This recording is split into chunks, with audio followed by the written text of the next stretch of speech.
I'm Chris Allen with Chris Allen Coaching, here with your career tip of the week. Last week I focused on effort, skill, and support in regards to employee performance. And this week I want to take a deeper dive into just effort. So when I'm looking at effort, I break it up into two areas. There's the people component and then there's the math component.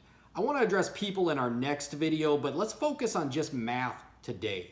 So for a leader to coach somebody in their performance, in effort specifically, they need to be consciously competent in whatever area they're leading, right? So they need to know what are the drivers of the business, what are the key performance indicators, what are the measurements that these KPIs should be. Basically, you just need to know your business cold.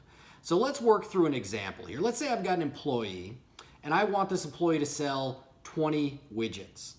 What I have to do is I have to look at the data.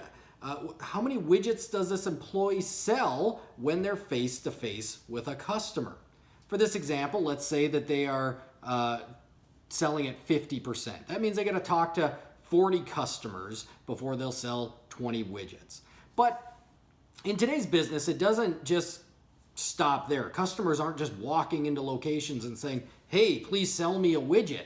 So we got to go back even further. Customers today are in the digital age. They're texting, they're emailing, they are communicating to get the answers before they even spend the time going into a location to purchase. And so we have to take a step further in that direction as well. So what is our employees' closing percentage based on the amount of leads that they have coming in? For this example, let's say that their closing percentage is 25% of leads that they talk to actually show up at the store. Now, with this data, all I have to do is work it backwards. So if I want to sell 20 widgets, I need to be face-to-face with 40 customers. To be face-to-face with 40 customers, I need to talk to 160 leads via text or email or some other means, wherever the customer is at.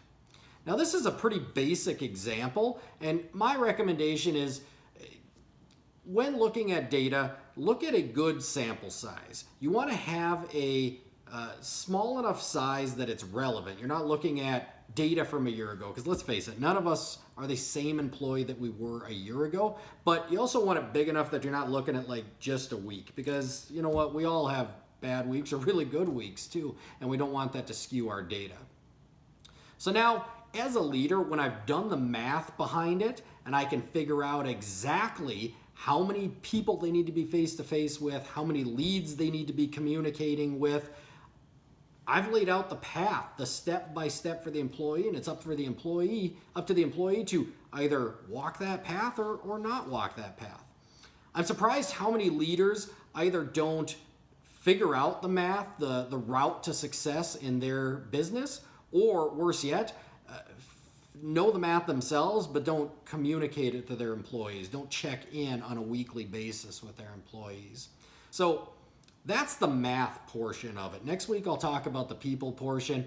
I'm Chris Allen with Chris Allen Coaching. Please check out my website, add me on LinkedIn. I'm dying to hear more about your specific situations. Thank you.